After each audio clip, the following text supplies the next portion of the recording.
So it's 2021, you're bored, you have a lot of money in the bank, and you can't buy shit. You got this feeling inside that just keeps telling you, I need to be in a BIOS screen for the next month. So for you hardware enthusiasts that don't actually play any games, I have found the perfect waste of time for you. I give you memory water blocks. So with this, let's see if we can take my PC even further beyond. Has he really found a way to surpass a 5950X? Is that possible? He must be bluffing. What would that make him? Double overclocked?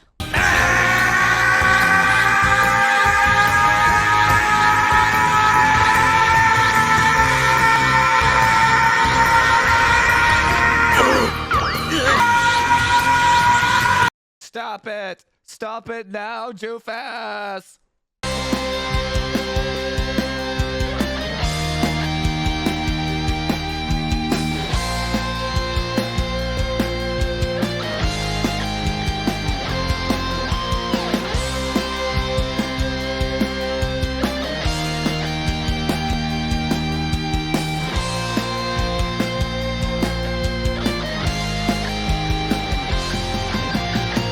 Hey guys, welcome to Frame Chasers, the place where we buy dumb shit to make sure that we don't actually have time to play games. So I mean, the entire meme of these things is really like, you just want an extra 1% out of your rig, I suppose.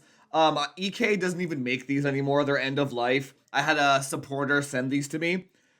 And I figured, I mean, I've already maxed out my CPU and my GPU. RAM is literally the last thing on the list that I can actually max out. So I figured, hey, why not? Let's give it a shot, right?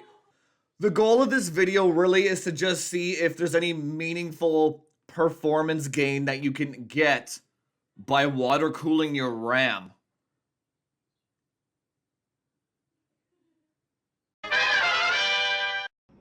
Okay, I got the first one off here, and it was a lot sketchier to get off than I thought it would be. They use they use thermal tape. It's not really a thermal pad. So what I had to do is I put this little plastic spatula in there and just kind of wiggled it up and down and tried to work it off until it came off.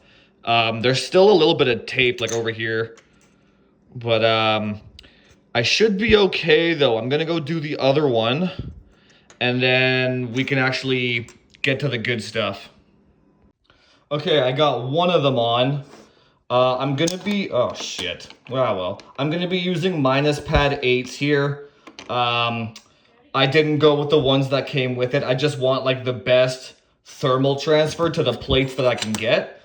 I don't know if it'll make a difference, to be honest, but I mean, I had extra pads lying around, so might as well use them, right? So, let's get the second one together and let's see what happens. I'm gonna have to actually go back and do this again, because look how it sits when it's actually sandwiched on there. So I used 1mm thick pads. I believe I need to use 0.5mm pads. So gonna have to redo this quickly and I'll be back. There we go. Us normal folk, we measure once but cut twice. Okay, we're good to go here. I got both of them set up perfectly, flat and square. Let's throw them in and put this thing on top somehow, and let's see what happens. Oh my god. It barely fits in there between the tech wires and the dim dot 2, but that looks cool. That looks sweet. Just like a 2-dim RAM block right there. Yeah, that looks really cool. This is not sponsored in EK any way, shape, or form. I just I got it for free, so. All right, looks like we are up and running here. No leaks, looks good. Not much to it. Let's go throw it on the test bench.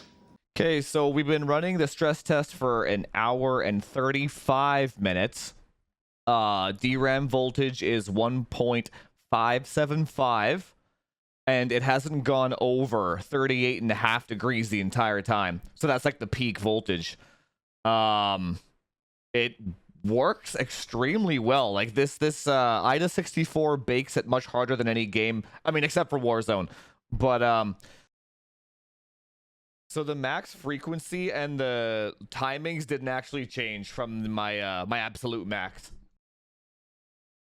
Well, that's pretty much it. I guess the Coles notes is it didn't really increase the maximum frequency or the lowest timings in any way compared to the benchmark video that I had. It was still 4400 C17. Like, but I also chose not to go above 1.35 VCCSA and 1.3 VCCIO. So I'm sure that was the next limiting factor, right? And like that's more of a personal choice, really. I want my 10900K to last a really long time because I believe that's going to be the best chip for a really long time. So I'm personally never going to go above 1.35 VCCSA. And I got maybe 200 megahertz stable in Warzone. Who cares? I got like 5 FPS from it, right? So it didn't change the maximum frequency, didn't change the minimum. I guess that's probably why it's EOL anyway. Didn't change the minimum timings, but what it did change was the temperatures under load. So in the summertime, I would have to actually back off my RAM speed while I played Warzone down to like 41-33. Now it's gonna be fine in the summertime because it's underwater now. So it dropped like 16 degrees, more than that. 18 degrees. The temperature's dropped 18 degrees, right? So it works. You know what it kind of reminds me of, actually? It's kind of like the same kind of level as the Tech Cooler. It's cool. Like, it's cool. It gets you an extra 100 megahertz. But that's about it. Like, it's a huge money investment for a very low... If I didn't get this sent to me, I never would have bought it, really, I don't think. But I got it sent to me, so I ended up using it. It's cool. Like, it's cool. That's pretty much it. It's cool. Completely unnecessary. Stick a fan on your RAM sticks if you want to overclock a little bit. Other than that, it's cool. If you're a Warzone player, though, and you do have temperature problems in your case, it might be something to look into, I should say. Because you can run some pretty damn high frequencies, man. So you know what I might do with this? I'm gonna wait a while to see what BuildZoid says about the overclocking Z590 boards.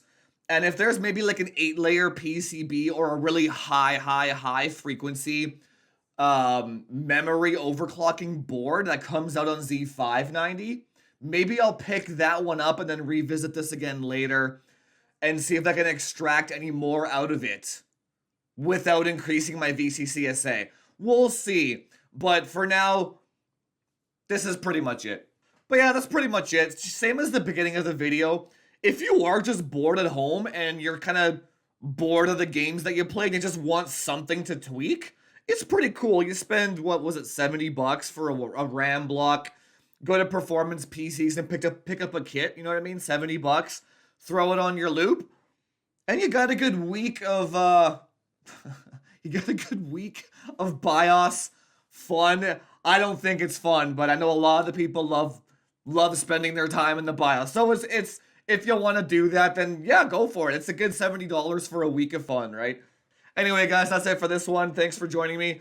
Hope you learned something today. And if you like the content, hit that subscribe button. Do all that YouTube SEO stuff.